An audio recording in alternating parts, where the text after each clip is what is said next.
오늘 첫 번째 주제, 돌고 돌아 김문수입니다. 후보 교체 사태 속 국민의힘 대선 후보로 김문수 후보가 선출된 건데요. 당 안팎에서는 쌍권 지도부를 향한 사퇴 목소리도 높아지고 있습니다. 먼저 뉴스 분석 함께할 네 분 소개하겠습니다. 구자홍 동아일보 신동아팀 부장, 송영훈 전 국민의힘 대변인, 박창진 민주당 상근 부대변인, 장윤미 전 민주당 법률위 부위원장 함께하겠습니다. 어서 오십시오. 안녕하세요. 네, 국민의힘 지도부가 추진했던 초유의 대선 후보 교체 시도가 결국 무산됐습니다. 여기서 가장 핵심은요, 김문수 후보가 제기했던 가처분 관련해 법원이 결정을 내리기 전에 국민의힘 당원들이 내린 결정입니다. 오늘 전 당원 투표에서 저희가 수치를 발표드릴 수는 없고 근소한 차이로 저희가 그동안 진행해온 후보 재선출 과정에 대한 질문이 부결이 됐습니다. 되게 당내 민주주의 파괴라고 비판을 많이 하셨는데요. 저희는 이 절차를 진행한 것은 제가 여러 번 설명을 드렸지만 당원들의 뜻에 따라서 한 겁니다. 일방적으로 후보를 끌어내리기 위해서 시작했던 것은 아니고 후보들이 경선 과정에서 단일화를 하겠다고 약속을 했기 때문에 그 약속을 이행하기 위한 저희가 절차를 하지 않을 수가 없었던 것이고. 네, 그러니까 국민의힘에선 근소한 차이라고는 밝히긴 했지만 예상 밖의 결과 아니냐 이런 평가가 나옵니다. 그러니까 한덕수, 김문수 두 후보 중 누가 낫냐보다는 최근 논란 속의 절차적 정당성을 따지는 투표로 변질된 것 아니냐 이런 해석 등이 나오는 겁니다. 구정 부장님, 네. 이 당 지도부의 움직임에 제동을 건 이유 뭐라고 봐야 되겠습니까? 네. 국민의힘 당원들의 뜻이 모아졌다 이렇게 볼 수가 있을 것 같습니다.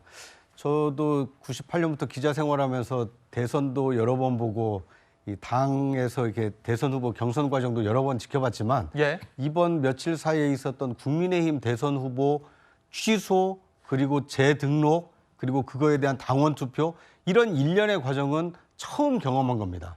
어떻게 보면 이제 뉴노멀 현상이라고 볼 수가 있는데 그만큼 국민의힘으로서는 후보자 간 단일화를 해야만 이번 6.3 대선에서 당선 가능성이 있는 거 아니냐. 당 지도부는 그렇게 절박하게 생각한 것 같습니다. 하지만 당원들의 뜻은 아무리 급하다 하더라도 바늘을 어떻게 귀가 아니라 허리에 꿰매서 쓰느냐.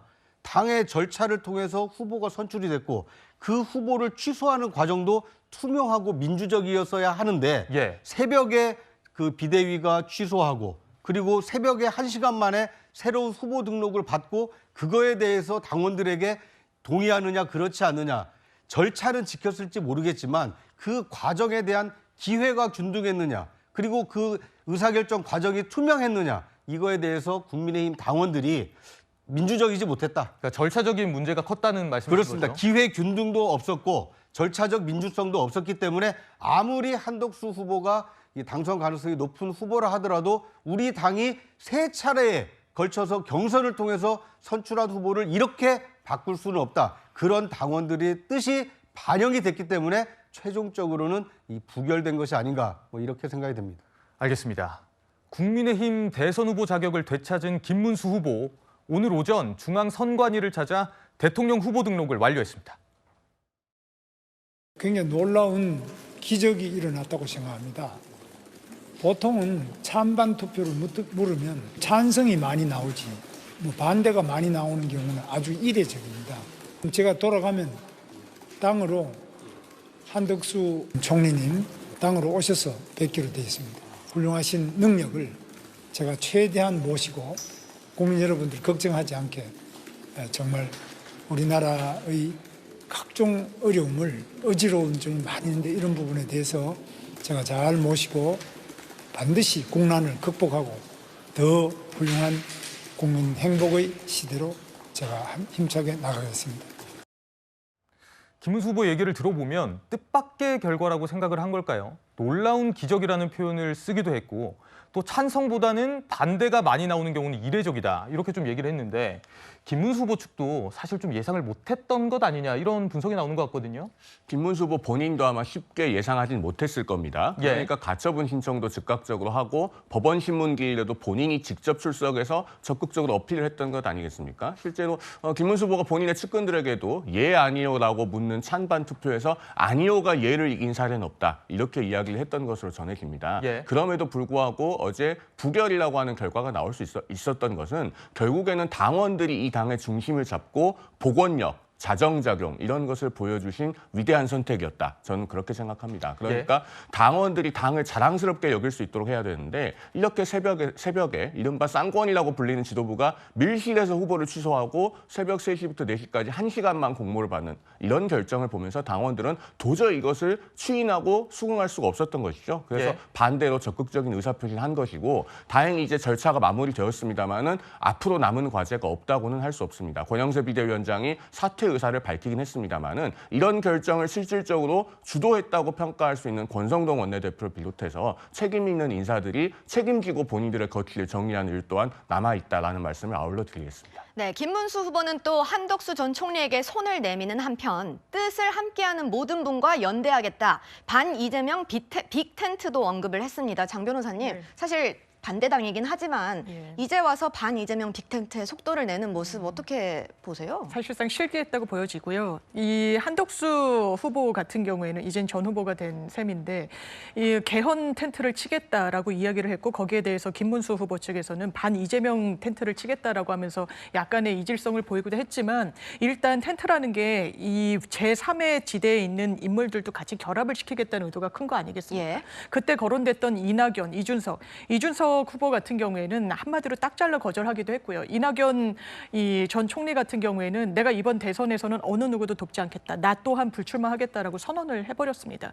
그렇다면 인적 구성과 관련해서는 사실상 국민의힘의 테두리 밖을 이 좀 확장성을 보여주는 방식의 이 텐트라는 건 사실상 불가능하고 지금 대선이 한 달도 남지 않은 이런 상황 속에서 뭔가 외연 확장을 하는 건 이런 어떤 정치 공학적인 수순이 아니라 본인이 이번 계엄에 대해서 내란에 대해서 어떤 입장을 갖고 있고 국민들께 사과할지 김문수 후보가 이젠 정확하게 답변할 상황이 됐다고 생각합니다. 네, 빅텐트 이야기는 나중에 다시 짚어보도록 하고요. 김문수 후보에 이어서 한덕수 전 국무총리도 입장을 발표했습니다. 모든 것을 겸허하게 수용하고 승복하겠습니다.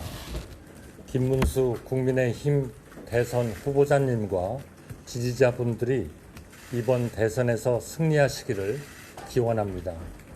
제가 할 수 있는 일을 돕겠습니다. 이제 저는 모든 것을 내려놓고 한 사람의 평범한 시민으로 돌아갑니다. 제가 내린 모든 결정에 대한 책임은 오롯이 저에게 있습니다. 네, 박 부대변인님, 한덕수 전 총리가 이제 모든 것을 내려놓고 시민의 한 사람으로 돌아가겠다라고 했는데 어떻게 보셨나요? 이 말의 진정성에 대해서 국민의힘 당원들조차 의심을 하지 않을까라는 생각이 듭니다. 그동안 국민의힘이 가져왔던 여러 혼란과 그 당원의 입장에서 당혹스러운 상황들을 누가 연출했고 거기에 누가 동조하고 함께 했느냐를 먼저 묻지 않을까라는 생각이 듭니다.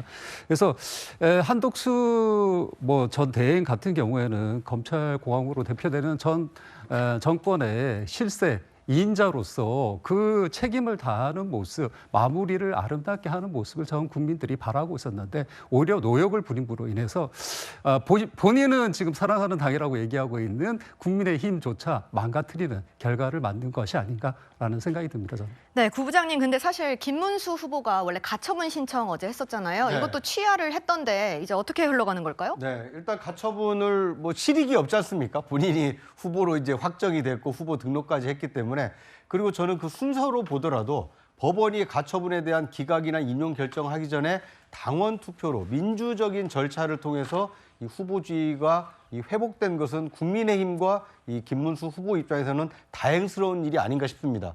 왜냐하면 가장 민주주의의 꽃이라고 하는 선거, 그 선거의 공직 후보자를 결정하는 과정을 이걸 사법부에 맡기는 것은 지나친 정치의 사법화일 수 있거든요. 법원도 신중하게 그 당원 투표 결과를 지켜본 것에 대해서는 잘한 선택인 것 같고요. 당원들의 어떤 뜻에 따라서 후보가 회복됐기 때문에 개인적으로 보면 김문수 후보는 이미 대선 치르기 전부터 이미 지옥을 경험하고 온 거 아닙니까?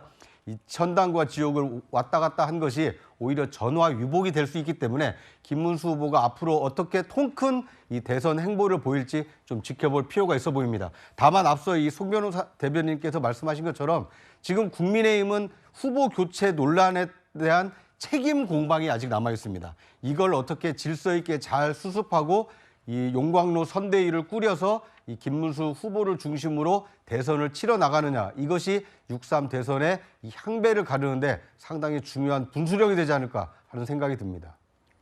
네, 자 이렇게 결과가 나오자 각각 입장을 낸 두 사람, 김문수 후보와 한덕수 전 총리가 만났습니다.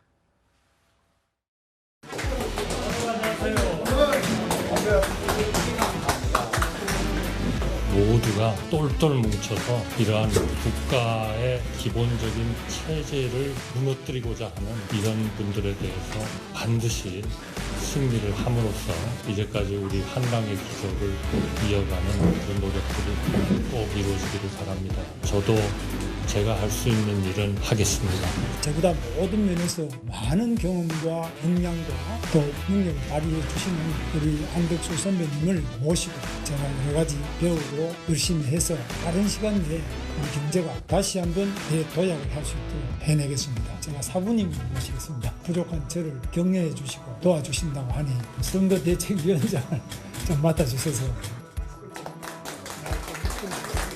제가 할 수 있는 일을 하겠습니다만 실무적으로 어떤 게 적절한지는 조금 논의를 하게 하는 게 좋겠습니다. 네, 일단 분위기는 무척 화기애애 보이는데요. 선대위원장직을 맡아달라는 김문수 후보 요청에 한덕수 전 총리는 논의해보겠다 이렇게 얘기를 했어요. 이 얘기는 아직까지 양측이 좀 앙금이 남아있다 이렇게 봐야 될까요? 글쎄요, 앙금이라기보다는 어쨌든 김문수 후보와 한덕수 전 예비후보 간에 훈훈하게 포옹하는 모습을 보여주지 않았습니까? 예. 그리고 저분들의 어떤 나이, 경륜 이런 걸 생각해 보더라도 사감으로 정치하실 분은 아니다라는 생각은 듭니다. 다만 다른 한편으로 한덕수 전 예비후보가 지금 선대위원장을 맡고 전면에 나서서 선거를 돕는다고 해서 얼마나 이 선거에 큰 도움이 될까, 여기에 대한 개인적인 의문은 있습니다. 왜냐하면 한덕수 전 예비후보의 입당 과정이 깔끔하지 못했고 아름답다고 표현하기에는 굉장히 거리가 있는 모습이었죠. 그리고 그 모습을 보면서 한덕수 전 예비후보로의 단일화를 바랐던 당원들조차도 일부 돌아서서 어제 그 ARS 찬반 투표에서 반대를 선택할 정도로 영향력이 굉장히 컸습니다. 예. 그렇다면은 그런 한덕수 예비후보가 계속 당의 전면에 서서 선거를 돕게 됐을 때 과연 그것이 중도층, 일반 대중에게 소구력을 가질 수 있겠는가? 이 부분은 우리가 좀 심각하게 고민해봐야 될 지점이 있거든요. 그렇기 예. 때문에 한덕수 전 예비후보가 저렇게 흔쾌하게 승복하고 포옹하고 화합하고 돕겠다는 자세를 보여주는 것까지는 매우 좋습니다. 그러나 실제로 이 선거에서 어떻게 하는 것이 도움이 될지는 좀 더 중지를 모아봐야 된다라는 말씀을 드리겠습니다. 그러니까 좀 시너지가 나기 힘들 것 같다 이런 얘기를 주신 것 같은데 박 부대님, 네. 아까 이거 보셨잖아요. 좀 봉합이 될까요, 갈등이? 근데 우선 당원들이 용서하지 않을 것 같다라는 생각을 저는 다시 한번 합니다. 당원과 더불어서 지금 대선 국면이라는 것은 가장 중요한 민심, 그 국민의 마음이 중요한데 국민 여러분들께서 이 박수를 보낼 수 있는 일인가? 후보를 강탈하려는 구테타라는 이미지가 더 씌워졌다라고 저는 생각합니다. 예. 이미 윤석열 정권의 파면으로 인해서 구테타 정권이라는 이미지가 씌워져 있는데 여기에 부과하고 이것을 더 강화시킨 한덕수라는 인물에 대해서 과연 당원을 비롯한 국민들이 박수를 보낼 수 있을 것인가라는 거에 한 번 더 생각해 보셨으면 좋을 것 같고요. 예. 이런 평가가 있습니다. 내란 세력이 폭동 세력으로 바뀐 것인가라는 조롱의 글들이 지금 난무하고 있습니다. 이런 점에서 다시 한번 여러 가지 질문들이 국민들로부터 있을 것이다라고 말씀드리겠습니다. 알겠습니다.